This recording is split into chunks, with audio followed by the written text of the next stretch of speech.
Hi అండి, అందరూ బాగున్నారా? ఈరోజు మనం గుత్తి కాకరకాయ కారం మజ్జిగ చారు చేద్దాము. ఈ కాకరకాయ కారంకి చిన్న కాకరకాయలు బాగుంటాయి. ఇది చేదు లేకుండా ఉంటాయి. దీంట్లో చిన్న చిన్న టిప్స్ తోటి మనకి చేదు లేకుండా మంచిగా ఎవరైనా తినేటట్టు, కాకరకాయ ఇష్టం లేని వాళ్ళు కూడా ఈజీగా తినేయచ్చు. చేదు అనేది అసలు ఉండదు. చిన్న చిన్న టిప్స్ అనేవి చెప్తాను మధ్య మధ్యలో, మీరు ఎక్కడ స్కిప్ చేయకుండా చూడండి. చాలా బాగుంటుందండి. ఎవరు చిన్నపిల్లలైనా ఈజీగా తినేస్తారు. చేదు అనేది అసలు తగలదు. దీనికోసం చిన్న కాకరకాయలు తీసుకుందామండి. ఫస్ట్ మనం పెద్దవైతే కొంచెం తోలు మందంగా ఉంటుంది, అది మంచిగా ఉండవు కూడా. అందుకని చెప్పి చిన్న కాకరకాయలు దొరికితే చిన్న కాకరకాయలతో మంచిగా చేసుకోవచ్చు. ఇప్పుడు మనం అన్ని కాకరకాయలకి అట్లా తొక్కు తీసేసి వాటర్ తీసుకొని వాటర్లో కడిగేసుకోవాలండి. అదంతా పొట్టు అనేది అంతా అయి ఉంటుంది కదా వాటికి. అందుకని అవన్నీ నీట్గా కడిగేసుకొని పక్కకు పెట్టుకోవాలి. ఇప్పుడు మనము కాకరకాయలు కొంచెం చిన్న ఘాట్ లాంటిది పెట్టుకోవాలి, ఎందుకంటే మనము స్టఫ్ పెడతాం కదా దాంట్లో, అందుకని చెప్పి ఘాట్ లాంటిది పెట్టుకోవాలి. అట్లా అన్నిటికీ ఘాటు పెట్టేసుకోవాలి ప్రతి ఒక్కదానికి. ఇప్పుడు ఇక్కడ అనేది పండు వస్తాయండి. పండు వచ్చినప్పుడు ఏంటంటే అవి విత్తనాలు అనేది మనం నోటికి తినేటప్పుడు బాగోదన్నమాట. అందుకని ఆ విత్తనాలన్నీ తీసేస్తే బాగుంటుంది. ఇప్పుడు నేను పక్కన పెట్టేసాను కదండి, అది మర్చిపోయి పక్కన పెట్టేశాను. దానికి విత్తనాలు కూడా తీసేస్తాను. అట్లా పండు ఏమన్నా కనిపిస్తే విత్తనాలు తీసేయండి. ఇట్లా పచ్చిగా ఉంటే మటుకు విత్తనాలు కూడా వేసుకోవచ్చు, బాగుంటాయి. అవేమి మనకి తగలవు నోట్లో. ఇట్లా పెద్ద పెద్ద విత్తనాలు అయితే నోట్లో తినేటప్పుడు మంచిగా అనిపించదు. ఇప్పుడు అవన్నీ అట్లా చేసేసాక ఘాట్లు పెట్టుకున్నాక వాటర్లో కొంచెము కల్లుప్పు వేసుకొని కాకరకాయలన్నీ వేసుకొని, ఇక్కడ చిన్న టిప్ అండి, మీరు స్కిప్ చేస్తే మటుకు ఈ టిప్స్ అన్నీ క్యాన్సిల్ అయిపోయి లాస్ట్కి మీకు చేదుగానే వస్తుంది. అందుకని స్కిప్ చేయకుండా చూడండి. దాంట్లో ఇప్పుడు కొంచెం చింతపండు వేస్తామండి, ఎందుకంటే చేదుగా ఉంటుంది కదా, దాన్ని బ్యాలెన్స్ చేయడానికి చింతపండు కొంచెం వేసి ఉడకబెడతామన్నమాట. అది ఉడకబెట్టేటప్పుడు ఆ చింతపండు అనేది కొంచెం ఘాట్లు పెట్టాం కాబట్టి మనము అది కొంచెం పీల్చుకొని చేదు అనేది మొత్తానికే పోతుంది. ఇప్పుడు ఇది కొంచెం బాయిల్ చేసుకుని ఒక 6-7 మినిట్స్లో ఈజీగా బాయిల్ అయిపోతాయి. అవి బాయిల్ అయిపోయాక నెక్స్ట్ ఇప్పుడు మొత్తం బాయిల్ అయిపోతుందండి. 5-6 మినిట్స్లో ఈజీగా బాయిల్ అయిపోతాయి, ఎందుకంటే ఇవేం పెద్ద పెద్ద కాకరకాయలు కాదు కదా, అందుకని. చూడండి మంచిగా బాయిల్ అయిపోయినాయి. ఇప్పుడు ఒక ఫోర్క్ తీసుకొని జస్ట్ అట్లా గుచ్చి టచ్ చేస్తే అది లోపలికి వెళ్ళిపోతుంది. చూడండి, ఈజీగా తొందరగా బాయిల్ అయిపోతాయి.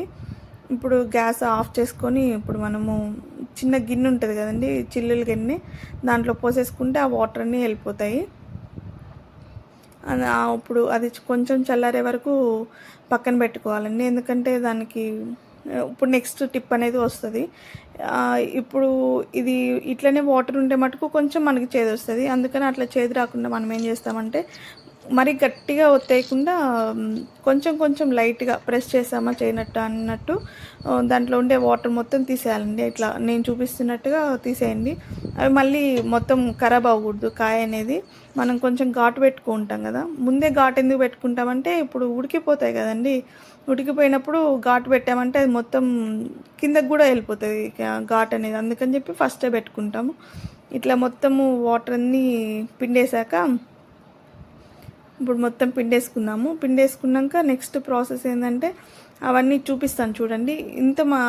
మరీ గట్టిగా పిండుకోకూడదు, దాంట్లో వాటర్ అన్నీ పోతే మనకి చేదు అనేది ఉంటుంది, ఎందుకంటే మనము చింతపండు వేసి ఉడకబెట్టుకున్నాం కాబట్టి. ఇట్లా ఉండాలండి.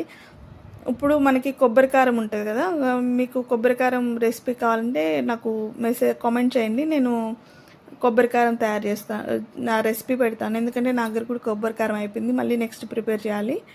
ఇప్పుడు ఆ కాకరకాయల్లో నీట్గా ఒక వేలుతోటి ఇట్లా ఒత్తుకుంటూ పెట్టుకుంటే లోపలికి అది బయటికి రాకూడదు, ఎందుకంటే మనం ఆయిల్ వేసినప్పుడు మళ్ళీ కారం అనేది బయటకు వస్తే మొత్తము కూర అంతా నల్లగా అయిపోతుంది, కారం అంతా మాడిపోతుంది. అందుకని చెప్పి చిన్న చిన్న టిప్స్ ఫాలో అయితే చేశారనుకోండి, చాలా బాగా వస్తుంది కాకరకాయ కారం అనేది. చేదు అనేది లేకుండా నీట్గా వస్తుంది. ఇప్పుడు మొత్తం కాకరకాయలన్నిటికీ అట్లా స్టఫ్ లాగా పెట్టేసుకొని పక్కన పెట్టేసుకోవాలండి. ఇప్పుడు ప్రతి ఒక్క కాకరకాయకి మరీ కారం అనేది బయటికి రాకుండా ప్లేట్లో పడినా ఏం కాదు, ప్లేట్లో పడిన కారాన్ని లాస్ట్లో నేను చెప్తాను మళ్ళీ అదేం చేయాలో. ఇప్పుడు ఇట్లా నీట్గా పెట్టేసుకోవాలి, ఒక్కొక్క దానికి నీట్గా పెట్టేసుకున్నాక చూడండి అన్నీ చాలా బాగా కనిపిస్తున్నాయి.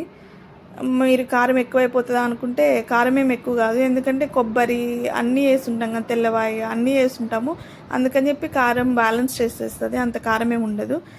మా పాప కూడా తింటుందండి, అంత కారం ఉండదు కాబట్టి తను తింటుంది. ఇప్పుడు ప్యాన్ పెట్టుకొని దాంట్లో కొంచెం ఆయిల్, కొంచెం ఆవాలు వేసుకొని అవి చిటపట అన్నాక నీట్గా ఎట్లా మనము కారం పెట్టామో అట్లనే నీట్గా వేసుకోవాలి, ఎందుకంటే మళ్ళీ కారం బయటకు వచ్చేసిందంటే అది ఇవి ఫ్రై అయ్యేటప్పుడు కారం కూడా దాంట్లోనే ఉండాలి కదండి, అది బ్లాక్ అయిపోతుంది. ఇప్పుడు కారం ప్లేట్ పక్కన పెట్టాం కదా, కారం దాంట్లోనే ఉండనివ్వండి. లాస్ట్లో మనము దింపేటప్పుడు వేసుకుందాం, ఎందుకంటే అది నల్లగా అయిపోతుంది కాబట్టి. ఇప్పుడు కాకరకాయ అనేది ఇట్లా నేనైతే ఒక దాంతో తిప్పలేనండి, అందుకని 2 స్పూన్స్ తీసుకొని అట్లా తిప్పి పెడతాను. తిప్పి పెడితే నీట్గా కాకరకాయలు ఉన్న స్టఫ్ అనేది కింద పడిపోకుండా నీట్గా అట్లనే మనకి ఫ్రెష్గా ఉండి అట్లనే తిరగబడుతుంది. లేకపోతే ఒక స్పూన్తో తిప్పాలంటే కష్టం. ఇప్పుడు చూడండి ఇంత ఫ్రై అయిందా, ఏమి కారం అనేది బయటకు రాలేదు, ఎక్కువ కారం అనేది కొంచెం కొంచెం వచ్చేస్తుంది, ఎందుకంటే కాకరకాయకి అయి ఉంటుంది కాబట్టి మనం పెట్టేటప్పుడు.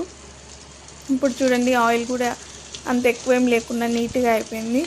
ఇప్పుడు కొంచెము నీట్గా అయిపోయింది. ఇప్పుడు మనం ప్లేట్లో ఉంది కదండి కారం ఆల్రెడీ, అది కొంచెం దీంట్లో వేసేసుకుందాం, ఎందుకంటే ఫస్ట్ వేస్తే నల్లగా అయిపోతుంది. అందుకని ఇప్పుడు లాస్ట్లో వేసుకొని కొంచెం అట్లా ఇట్లా తిప్పుకొని కొంచెం మగ్గనిద్దాము. దీని ప్రాసెస్లో మూత ఎక్కడా పెట్టకూడదండి, ఎందుకంటే ఆల్రెడీ ఉడకబెట్టాం కదా మనం, అందుకని మూత ఎక్కడా పెట్టకూడదు. ఇప్పుడు కొంచెం తిప్పేసుకుంటే కాకరకాయ అనేది చేదు ఎక్కడ తగలదండి మీకు, ఇంతే అండి లాస్ట్. ఇప్పుడు మజ్జిగ చారు చేసుకుందాము. మజ్జిగ చారుకి ఒక ఆనియన్, 3 పచ్చిమిర్చి, ఒక 1/2 లీటర్ పెరుగు ప్యాకెట్ తీసుకున్నాను. ఇప్పుడు ఆనియన్ అనేది చిన్న చిన్న ముక్కలుగా కట్ చేసుకుంటున్నాను నేను.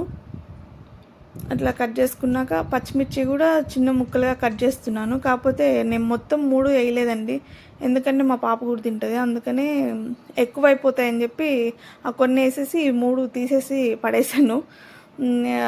అందుకని చెప్పి ఆ మూడిట్లో 3/4 వేసాను అంతేను.